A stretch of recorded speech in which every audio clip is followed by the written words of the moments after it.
أعوذ بالله من الشيطان الرجيم بسم الله الرحمن الرحيم حرمت عليكم الميتة والدم ولحم الخنزير وما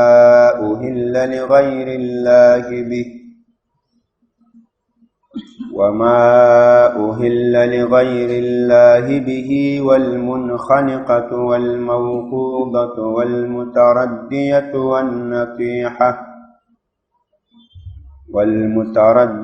والنطيحة وما أكل السبع إلا ما ذكيتم وما ذبح على النصب وأن تستقسموا بالأزلام ذلكم فسق اليوم يئس الذين كفروا من دينكم فلا تخشوهم واخشوني اليوم أكملت لكم دينكم وأتممت عليكم نعمتي ورضيت لكم الإسلام دينا فمن اضطر في مخمصة غير متجانف لإثم فإن الله غفور رحيم بسم الله الرحمن الرحيم سورة المائدة آیت نمبر 3 موږ تاسو مخکې ویلو چې دې سورت کې اکثر احکام بیانېږي شرعي احکام بیانېږي حلال او حرام بیانېږي په دغه 3 نمبر آیت کې په دې کې ډېر هغه څیزونه بیانېږي چې د هغې خوراک څښاک د هغې فعل عمل کول دا شرعا حرام ده هغه حیواناتو وضاحت کیږي چې د هغې خوړل حرام دي د هغه غوښو چې د هغې خوړل حرام دي هغه کارونه چې د هغې کول حرام دي د دې بیان کیږي الله تعالی فرمایي حرمت علیکم المیتة حرم دا باب د تفعیل ده حرم یحرم تحریما مجرد یې حرمت راځي حرمت حرام والی توای حرامیدل حرم یحرم تحریما حرامول حرمت حرام کړی شوي دي په تاسو باندې المیتة خود مرده حرمت مجهول ویل حرام کړی شوي دي حرام شده از سر شما دا مجهول ځکه ویل چې فاعل معلوم ده ځکه دا څیزونه چې په مسلمانانو حرام کړي هغه الله حرام کړي دي نو اصل تقدیر دسی و حرم الله علیکم المیتة حرم فعل الله فاعل میتة مفعول به بیا هغه فعل مجهول سو هغه فاعل حذف سو المیتة دا ټول نائب فاعل سو حرام کړی شوي په تاسو باندې المیتة میته دا لمات یموتو موتن په معنا د مړ کېدل میته خود مرده چې په خپله باندې مړ سي ګډی وزی غوای غویی چرګی په خپله ناروغي بیماري چې تو ورسې هغه مړي دې ته میته وایي د دې خوراک دا حرام ده دا مردار ده ولحم الخنزیر او د خنزیر غوښه گوشت خنزیر دا خوب سی ورته وایي خنزیر ورته وایي سرکوزی ورته وایي خوب د دې غوښه حرام ده ذکر یې د غوښې وکړو په د خنزیر ټول اجزا حرام دي که د خنزیر واز دی که د خنزیر وینه یي که یې چمړه یي که یې پوستوکی یي که یې غوښه یي که هر څه وي نور د خنزیر اجزا په یو شي کې ګډ شوي په خوراکونو کې په چپسو کې په صابونونو په شیمپوګانو کې د دوی یو جز ګډ شوی هغه ټول څیزونه حرامیږي خنزیر ټول حرام ده وما او حرام سوي په تاسو باندې ما هغه څه دا ما موصوله ده په معنا د الذي او په تاسې حرام دی هغه څه اوهل چې غږ اوچت شي لغیر الله سوى الله لره به په هغې باندې احل یحل احلال دا غږ اوچتوالی ته وایي اول ځل چې څوک غږ اوچت کي اول دفعه کې کس صدا را بلند کنه هغې ته احلال وایي. لکه هغه ماشوم چې نوی پیدا سي چې اول له مور نه پیدا سي هغه بیا یو چغه وکړي ژړا وکړي دغې ژړا ته هم احلال وایي. په عربي کې ویل کېږي احل الصبي ماشوم غږ اوچت کو ځکه هغه د ماشوم اول چغه وي. میاشتې ته چې خلک ګوري د رمضان میاشت وي د اختر میاشت وي بله میاشت شرعي میاشت خلک ورته ګوري ټول تر هغې پورې چوپ په چوپتیا یي د ماښام لمونځ یې کړی وي یا له لمانځه نه مخکې ټول د میاشتې پلو ته ګوري. څوک ورته سترګې موښي څوک خپلې چشمې ورته صفا کوي څوک په دې منځ کې ورته نسوار واچوي بس میاشتې ته ګوري څوک خبره مبره نه کوي کلاره کلارې کته پورته سره زنګېږي څوک په شا دي څوک په مخ دي. کوم یو څه میاشت وویني هغه پکې غږ کړي هذا الهلال هذا الهلال دا د ټولو سکوت په دې خپله چغه باندې ورمات کړي دې ته هم احلال وایي. احل الرجل یعنی رفع صوته برؤیة الهلال.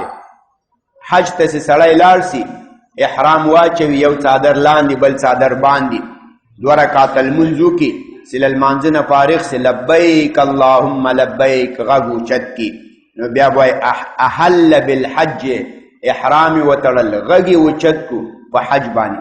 اصلا احل یحل دا آواز اوچتولو ته وایي. دلته مراد جنې هغه غږ اوچتول دي چې ته د ذبح په وخت کې کوې څاروی ذبح کوې ګډه وزه ذبح کوې د دې په ذبح کې د غیر الله نوم واخلې په دې سره هغه څاروی حرامېږي. مثال څوک څاروی ذبح کوي یا علي رضی الله عنه نوم واخلې باسم علي لکه دا شیګان دا حرام سو دا میته سو دا مردار سو. یا په دې کې مثال د پیر بابا نوم واخلې د پیر بابا په نامو باندې بس چاړو په باندې راکش کاږي یا د لوی ځوان په نامو باندې چاړو په باندې راکش کاږي. دیتا ما اوهل لغیر الله به هغه څه چې غږ اوچت شو غیر الله لره به په دې څاروي باندې. وما او هغه څه حرام دي اوهل چې آواز اوچت شي غږ اوچت شي لغیر الله غیر الله لره به په هغې باندې. و آن چیز حرام است اوهل که صدا بلند شود در وقت ذبحش لغیر الله برای ما سوی الله صدا بلند شود به به آن مذبوحه ای حرام است. په دې کې لږ تفصیل ده تاسو قصې ته پام وکړئ. د غیر الله نوم که دې پرې واخیست دا خو حرام شو بلکې که د الله نوم دې واخیستل د غیر الله نوم دې واخیستل بیا هم حرامېږي. یو څوک داسې وایي بسم الله و علی د الله په نامو او د علي صاحب په نامو بسم الله و پیر بابا د الله په نامو د پیر بابا په نامو بسم الله و لوی ځوان د الله په نامو او د لوی ځوان په نامو که د الله نوم ورسره ذکر هم کې دا مرداري چې د غیر الله دې پکې راوستل دا مرداري له دې نه لږ وړاندې راشي. که د الله نوم ذکر کړې او په دې وینه تویولو د غیر الله خوشحالي مقصود وي دا هم مرداري. مثال ته ګورئ یو پیر صاحب یو بزرګي دا له رنګ روډ نه را روان یې داسې جیټو روډ ته ځي دا د موږ تاسې په تاج آباد باندې راسي موږ تاسې ته خبر راسي چې پلانی حضرت صاحب پلانی پیر صاحب هغه تاسې په تاج آباد باندې تېرېږي او رنګ روډ ته وځي یا جیټ روډ ته وځي موږ خبر سو بس موږ دا مشران دا حاجي صاحبان دا معتبرین دا مخې ته راوځو د ده شپاږو ګاډي او داسې روانې دا ګاډي ودرو بس ستړي مشي ورسره وکړو نور ښه پوهېږي چې هغه دلته پاته کېږي نه ستړي مشي وکړو احترامات تقدیم کو خراج عقیدت وکړو په دغه وخت کې دا د ده د ګاډي مخې ته یو چیلی ذبح کو یو وری ذبح کو یو خوسی ذبح کو ګوساله ګوسفند را ذبح وکړي نور ذاتي پیر صاحب هم داسې ورته وګوري موږ هم وګورو ویډیوګانې هم واخلو نور دا ګاډي ته حرکت ورکړي او په دې ذبح کې ووایو بسم الله الله اکبر بسم الله الله اکبر دا هم ما اوهل به لغیر الله دا هم چې شی سو سره له دې په ذبح کې مې چا نوم واخیستل یا الله نوم مې واخیستل دا هم ما اوهل به لغیر الله ځکه د ما مقصود په وینه تویولو باندې غیر الله ما دا پیر صاحب په دې خوشاله کول چې وګوره تا د ګاډي مخې ته ما وینه توی کړه، دا هم احل به لغیر الله. دا د موږ تاسې خپل فتاوای بزازیه ابن عابدین په دې تصریح کړی، بیا یې په دې اعتراض کړی، وایي واله که مېلمه ته سې ذبحه کوې، تا کور ته مېلمه راغی، تا وری ذبحه کړو، چیلی دې ذبحه کړو، دا څنګه ده؟ وایي دا په دې کې نه راځي. ولې؟ ځکه مېلمه ته په دې وینه تویولو خوشحاله کوې او که په دې غوښه خوړلو یې خوشحاله کوې. په غوښه خوړلو باندې که ته اوس داسې چل وکړې، مېلمانه راغلو، مېلمه ته وایي دلته راوځه، د حجرې مخې ته یې ودرې، بسم الله الله اکبر، مېلمه وروره ورته وګوره داسې چلی مې درته ذبحه. هغه چلی ټول راواخلې، پاکې کې سوتری کې فرج کې بند کې او بېګا په ده باندې دال وخورې. مېلمه به څه وایي؟ مېلمه به وایي وری راوله، غوښې راوړه، دا دې څوک؟ ته ورته وایي هغه مې تا په نامه ذبحه کړو، نور مې فرج کې بند کړو. هغه به وایي داسې ذبحه په بلا وږم، زه دا دال څه کوم؟ هغه راوړه چې ویې خورو کانه. هغه په وینو تویولو نه خوشحاله کي، هغه په څه خوشحاله کي. بل مثال ته ګوره، مېلمه دې کور ته راغی، هېڅ شی دې ذبحه نه کړو، لاړې نږدې دوکان ته 1 کیلو غوښه دې راواخیسته، پخه دې کړه، بېګا دې پې وخوړه. مېلمه وروره ولا کار ډېر کمزوری و، بس وری چیلی مې ذبحه نه کړو، دا 1 کیلو غوښه م راواخیسته. هغه وایي د موږ له چیلي و له وري سره کار نسته، بس شیروایي روټۍ موږ ته غوښه یي، اتې که دلته یي که قصابي کوي، موږ یې دا غم کې نه یو. هغه صرف دا غوښې ته اکرام ته خوشحاله کېږي، دې ته نه خوشحاله کېږي.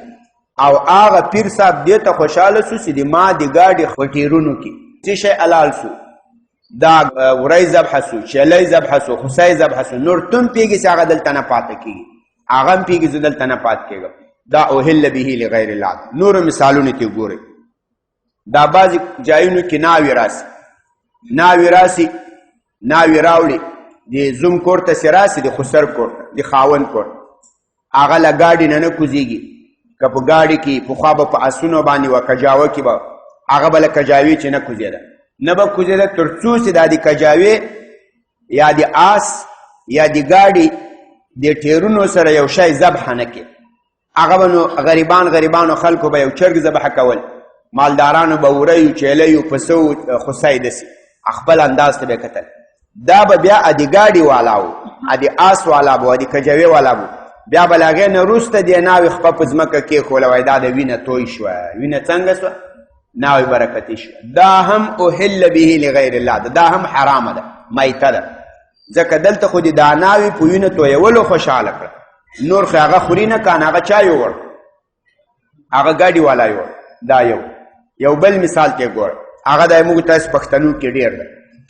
مثال د مال چا سره بدي ده، څه دشمني لانجه مې ده، غټه لانجه ده، د مړو خبر ده مثلا، الله دې نه کوي هسې مثال وایم. نو دا ډېر لوی معتبر سړی ده په دې وطن کې، لوی زورور سړی ده، کسان هم لري، په قوم کې اثر رسوخ هم لري، د ده له خبرې نه څوک نه تېرېږي. زه راسم د ده په دروازه کې یو وری ذبحه کم، د ده په دروازه کې یو وری ذبحه کم، یا چیلی یا خوسی ذبحه کم. نور په دې سړي لازمه ده دی به له ما سره منډه کوي، ای ما دشمنانو ته به ورځي، د ما مسله به فیصله کوي. که هغه د ما دشمنانو ته ورغی، هغو خبر ونه منله، دی ورته وایي چې دا خبر به ضرور منئ، د ما په ګیټ، د ما په دروازه، د ما په درګاه کې خوسی ذبحه کړی. دا هم احل به لغیر الله ده، اگر که د الله نوم پې یاد هم شي. دا ټول میته ده، دا ټول حرام ده. هر چېرته چې ته څوک په وینه تویولو خوشحاله کوې، دا احل به لغیر الله ده. بل مثال ته ګوره، یو سړي چیلی اوسه سیرلی روان کړی، چېرته وړې؟ په کاکا صاحب کې ذبحه کوم، په داتا گنج بخش کې ذبحه کوم، په دست بدست بابا کې ذبحه کوم، د لوی ځوان په زیارت ذبحه کوم. والک هلته ولې ذبحه کوې؟ څه چل ده؟ دا هم په احل لغیر الله کې راځي، ځکه ته په دې وینو تویولو سره هلته غواړې غیر الله خوشحاله کړې. او که دا یو سړي مدرسې ته چیلی راوړ، دا دلته ذبحه کوم، ولې ذبحه کوې؟ څه چل ده؟ دی وایي دلته دا غریبان خواران طالبان دي وبې خوري، کان هلته چې ذبحه کړو، بیا یې څوک راوړي لو لانجه ده، بس دلته بیا ذبحه کړو، دلته یې پسې ټوک ټوک کوي.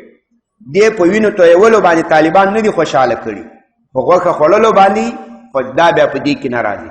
دارنګه مثال یو ځای نور غریبان مسکینان غیر له طالبانو نه، چېرته چرسیان پوډریان دي، صدقه خو په غوم کېږي، د هغو دا چرسي خانه ته یو ګډ ورولې، ذبح یې کې والکه دلته دی ولې ذبح کو دا غریبان مسکینان دي بس انسانان خودي کانه مسلمانان خودي دا هم اهل به لغیر الله ده نه ده ځکه هغه په وینه تویولو نه خوشحاله کوي هغه په دې غوښه په دې خوراک په دې باندې خوشحاله کوي دا ډېره اهمه مسله ده دا بعضې خو بلکل د موږ پښتانه په دې باندې مبتلا دي که دا وری ژوندی ورولې مثال دا لوی معتبر سړی ده او زه غواړم په ده باندې صلح وکم په ده باندې جرګه وکم نو ده ته یو دوه ژوندي وري ورولم چې دا دې ما لخوا قبول که ده په کور کې ودرول ویې ساتل بله ورځ میلمانه راغلو ذبح کړل دا په اهل به لغیر الله کې نه راځي دا اس یو تحفه غوندې شوله یو هدیه غوندې شوه ځکه حلال او ذبح نه شو وما او هغه څه حرام دي اهل چې آواز اوچت سي لغیر الله غیر الله لره به په هغې باندې په دې کې یو بلې مسلې ته سوچ وکړئ دا غیر الله ته چې ذبح وسي یا د غیر الله نوم پې یاد سي یا د الله له ناموس سره د غیر الله نوم یاد سي یا یې په دې وینه تویولو کې د غیر الله خوشحالي مقصود دي دا حرام سو دا سړی ګناهګار سو یقینا کافر شو که نه شو په دې کې د علماو اختلاف ده خو بعضو تفصیل کړی وایي که د ده دا عقیده وه چې دا زه چې چا په نامه ذبح کوم د علي په نامه رضی الله تعالی عنه یا د لوی ځوان په نامه یا د پیر بابا یا د کاکا صاحب یا د بل صاحب که د ده دا عقیده وه چې دا علي رضی الله تعالی عنه دا پیر بابا دا کاکا صاحب دا رسیدونکی ده حاجت روا ده فریاد رس ده بیا د ما چغه اوري د ما حاجت پوره کوي بیا پسې مشرک هم سو په دې ذبح باندې پسې کافر هم سو ښځم پې طلاقه شوه دا او که ده دا د غیر الله لپاره ذبح وکړه د علي صاحب په نامه د کاکا صاحب د بل تا ورته ویل واله که دا ذبح دې ولې دې په نامه وکړه ولا ډېر لوی خلک دي مال خوشحاله بسې تعظیم یې په کار ده احترام یې په کار ده نور هغو ته د خدایي صفت نه ثابتوي تصرف نه ثابتوي هغه ته رسېدل نه ثابتوي هغه خپل فریادرس نه بولي بیا یې دغه ذبح حرامه سوه میته سوه مرداره سوه دی ګناهګار سو په ګناه کبیره سره خو کافر او مشرک نه شو ځکه دی خو د هغو د تصرف عقیده نه لري دی د هغو د خدایي او د لویي عقیده نه لري والمنخنقة او حرام ده دا بیا ټول مرفوع دي عطف دي په میته باندې نائب فاعل دی حرمت علیکم المنخنقة حرام ده په تاسې باندې منخنقه صيغه د اسم فاعل ده انخنقه ينخنق انخناق باب انفعال ده لخنقنا خنق اصلا غرغره کېدلو ته وایي زندې کېدلو ته وایي ادي غوا دی وزې د ګډې پړی کله په غاړه کې بند سي هغه چې دا کش وکړي هغه پړی نورم په غاړه کې ټینګ سي چې ته سبایي ورځې هغه مړه پرتی بز گوسفند امور اسمانش در گردن خفق میشه تو که صبح میری و مرده میباشه دیتا منخنقه وایی غرغره شده پانسی شده زنده شده دا هم مرداره ده ځکه دا میته ده دا ذبح کړي نه ده والموقوزه دا هم عطف ده په میتتو باندې حرام ده په تاسې باندې موقوزه صيغه د اسم مفعول ده لو وقزا یقظ وقزا په تیږه په ډانګ باندې ویشتل چرګ دې په تیږه وویشتل ولوېدو مړ شو وزه دې په ډانګ باندې ووهله ولوېده مړه شوه دې ته وقزه یقظ وقزا ویشتل وایي واقظ ویشتونکی موقوزه ویشتل سوي وهل شوي په تیږه باندې په ډانګ باندې بسنگ و بدانگ یک بز و گوسفند را کشتن ایره موقوزه میگه صيغه دی مفعول ده دا هم مرداره ده ولی ذبح نشول والمتردیه دا هم صيغه دی اسم فاعل ده لتردى يتردى ترديا باب تفعل ده از بالا به پایین افتیدن لبرنه لاندې رالوېدل دا وزې خو ډېرې شوخانې وي موږ چې طالبانو بیا هم دا وجه تسمیه ویله چې دا ته ولې دا وایي دې ته ولې دا وایي موږ یو ملګري ویل وایي دا وزې ته ځکه وزه وایي چې ګیټ خلاص شي نور وزه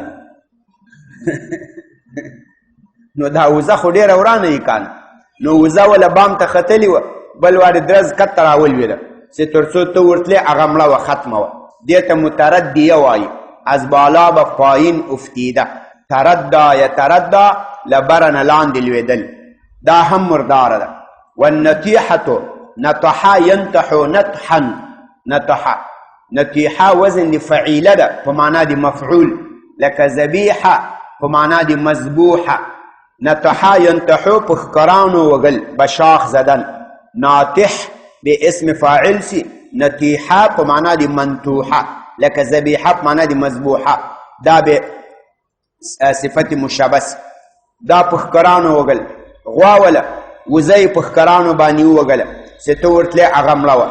گاو بود بزره به شاخ زد که طرف تی او مرده بود، دا هم مرداره ده. وما او هغه حیوان حرام ده اکل السبع چې ویخوري د رندګان. ګیدړ راغی چرګې په خوله کې پاوا کو، منډې منډې منډې تا تیږې میږې پسې وار کړې، ګیدړ وتښتېدو چرګې غورځار کو چې ته ورتلی هغه مړ و، دا حرام ده، دا مردار ده. لیوولو ګرګ بود ګډه وزه یې وتښتوله، تا منډې منډې پسې وکړې، ګډه وزه دې جنې راخلاصه کړه چې ته ورتلې هغه یې مړه کړې وله، دا هم مرداره ده. وما او هغه څه مردار دي اکل السبع چې ویې خوري دغه درندګان، شغالان، ګیدړان، لیوان، زمریان، پړانګان، چې ته ورځې هغه مړي.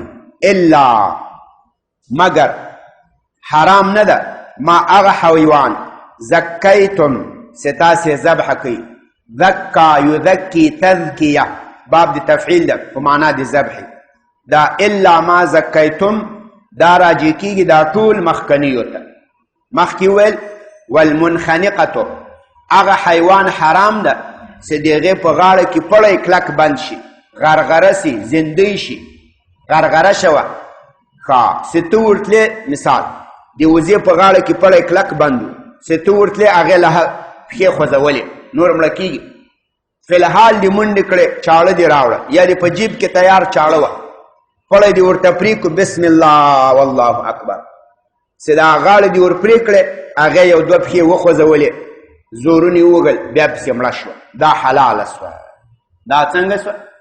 ځکه نور خو په پړې باندې غرغره سوي وله، زندۍ شوي وه، دیگه خو برسمان غرغره شده بود، خو چې ته ورغلې دا لا مړه نه وه چې تا چاړو پې باندې راکش کړه، رګونه یې پرې سول، له دې نه وینه روانه سوه، پښې یې وخوځولې، دا حلاله سوه.